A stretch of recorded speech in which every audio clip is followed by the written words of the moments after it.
এই মুহূর্তে আসলে ক্যাম্পাস ছাত্রলীগের কোনো নামগন্ধ নাই ওই অর্থে।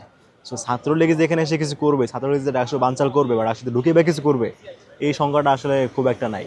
বরঞ্চ যারা দেখা যাচ্ছে ছাত্রলীগ ছাড়াও অনেক পক্ষ সক্রিয় আছে ক্যাম্পাসে, তারা ডাকসু চায় না। কারণ ডাকসু হলে দেখা যাবে অনেকের যে লেজুর ভিত্তিক রাজনীতির নোংরা চর্চা করার যে সুযোগ, এটা কমে যাবে। এই জন্য ডাকসু অনেকেই চায় না। সো ছাত্রলীগ নয়, বরং অন্য অন্য শক্তিরা রয়েছে যারা ডাকসু চায় না। আমি মনে করি যারাই চাক বা না চাক, প্রশাসনের উচিত হবে এখানে জোর দিয়ে ডাকসুটা আদায় করে নেওয়া, এবং এর মধ্যে যেন কোনোভাবেই বানচাল করার কেউ করতে না পারে সেটা এনশিওর করা। প্রথম কথা হচ্ছে যারা অভ্যুত্থানে, ছাত্রলীগ তো অনেকেই ছিল ক্যাম্পাসে, সোজা কথা তখন ছাত্রলীগ যারা হলে ছিল সবাই ছাত্রলীগ করতে হইতো বাধ্যতামূলকভাবে।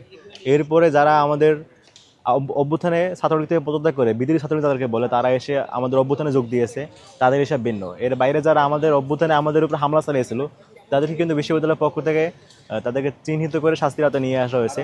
যদিও এই লিস্ট নিয়ে বিতর্ক আছে, তারপরেও একটা যারা মোটামুটি চিহ্নিত ছাত্রলীগ তারা কিন্তু এখন ক্যাম্পাসে সক্রিয় না কোনোভাবেই।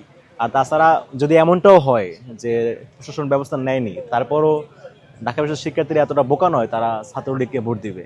সো এই ধরনের কোনো সম্ভাবনাই নাই। বরঞ্চ ডাকসু না হওয়া বা ডাকসুকে বানচাল করার চক্রান্ত করলে অন্যটা পক্ষ করতে পারে, ছাত্রলীগ না। অনেক জল্পনা কল্পনা, অনেক আন্দোলন সংগ্রাম, অনেক দাবি দেওয়া, ঘাম চালানোর পরে আজকে ডাকসুর তফসিল ঘোষণা হয়েছে। যদিও এটা আরও আগেই করার কথা ছিল, দেরিতে হলেও সাধুবাদ জানাচ্ছি। আর একটা বিষয় হচ্ছে, ডাকসু তো এখন তো আজকে তফসিল দেবো, এরপরে তো আরও সময় লাগবে ডাকসু হতে, ফলাফল ঘোষণা আরও সময় লাগবে। তো সব কিছু মিলে যতদিন পর্যন্ত ডাকসু না হয়, মাঠ পর্যায়ে না গড়ায়, ততদিন পর্যন্ত মোটামুটি আমি মনে করি ক্যাম্পাস সিকিউরিটি আরও বাড়ানো দরকার। কারণ এই ক্যাম্পাসে অনেকেই আছে যারা ডাকসু চায় না। এর পূর্বেও দেখেছি আমরা, ডাকসু নিয়ে যখনই আলাপ হয়েছে তখন ডাকসুকে বানচাল করার জন্য একটা গোষ্ঠী তারা উঠে পড়ে লেগেছে। তারা ক্যাম্পাসে ককটেল ফাটানো থেকে শুরু করে আরও অনেক কিছু করেছে। এছাড়াও আমাদের সামনে উদাহরণ আছে জাহাঙ্গীরনগরে, সেখানেও তফসিল দেওয়ার পরে এখনও পর্যন্ত নির্বাচন হয় নাই। তো আমি মনে করি তফসিল দিয়েছে, এবং আমি দাবি করব যে যেই সময়ে টাইমলাইন দেওয়া হয়েছে ওখানে, সেই টাইমলাইনের মধ্যেই যেন ডাকসুর সম্পন্ন করা হয়, এবং হচ্ছে এর মধ্যে যেন অন্য কোনো গোষ্ঠী ঢুকে সুবিধা নেওয়াতে না পারে, সেটা যেন আমাদের ক্যাম্পাস সিকিউরিটি বাড়ানো দরকার আরও।